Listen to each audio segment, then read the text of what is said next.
I'm here today to talk to you about how you can start a collection of loose parts.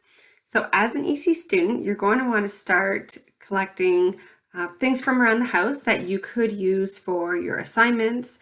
When we start talking about invitations, provocations, using loose parts with children, and materials that you could potentially use when you're working directly with the children. Now, loose parts are materials that have endless possibilities. They allow for more creativity, more problem solving, because the children can create and explore what they want because there is no limitations. So it's not like a specific toy that tells you exactly what to do, but the materials can be used for anything and everything, and we don't know what the children are going to do with them when we put them out for them. So I'm going to help you come up with some ideas on what you could start to collect. Collections can be they can start very small. So you might say, okay, I'm going to start collecting juice lids. Maybe tell your family or your roommates or your friends, okay, I'm collecting some juice lids. Please collect these for me. And I will pick them up from you in a month. And this saves you having to go from the dollar store to buy a whole bunch of little things. So I want to start in the kitchen. In the kitchen, we have lots of loose parts that can come from there. Elastics, you know those elastics you get around your produce? I hold on to those, okay? Especially for older school-age children, they can be very creative with these materials. Corks, if you have anyone who collects corks, corks are a great loose part that children can explore with.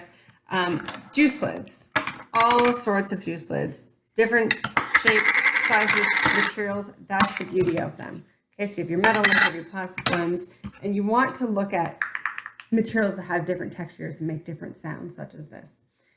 Loose parts such as lids are great because children can, they may work on math skills with them. They may be sorting them. They may be lining them up. They may be counting them. They may even start using them in dramatic play areas. So they may get very creative with them. I've seen children turn these into pieces of sushi or hamburgers. So the possibilities are absolutely endless. So I'm going to now bring you to another room to show you what else you could be collecting in your own home. I've now brought you to my basement. So mostly everybody, probably has either a basement, a garage, maybe even just a storage closet or a storage bin where you just have stuff that you don't know what to do with.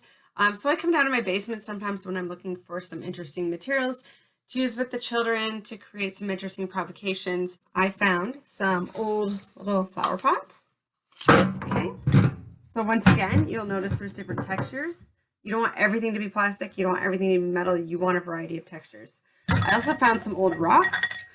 Okay, I have a son who has always been into collecting things, which has been kind of helpful when it comes to trying to gather loose parts. I also found some old coffee cans.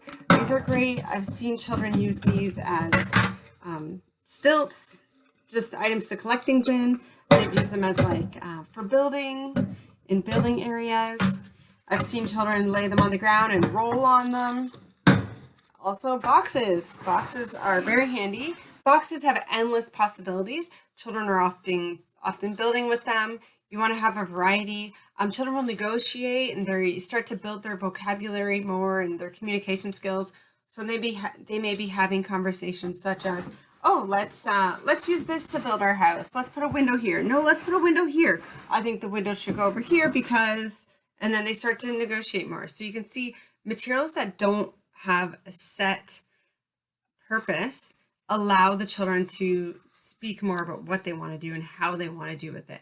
And you will notice this as you start bringing these materials out with the children.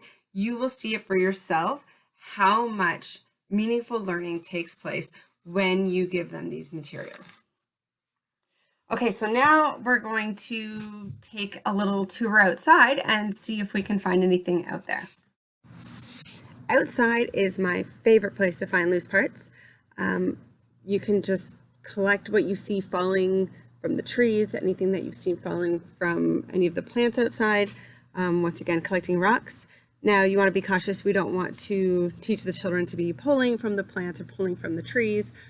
But for example, flowers, children love to explore with flowers or the petals even, so I often will wait until they're kind of done or I already see them falling off, and then I may take them for the children to explore. It's great because, you know, we know children learn through their senses, so the smells and the textures and the sights that you have outdoors are just perfect. And naturally children, you've probably noticed children using loose parts outside as you see them exploring in the mud and in the rocks and in the sand. It's just natural for them. So you can just add to these places, or you can even bring some of these materials inside once again if the materials are ready to be used or if they've already fallen off the plants. So in my backyard, I just went for a little walk for not even a minute, and I've already found some pine cones.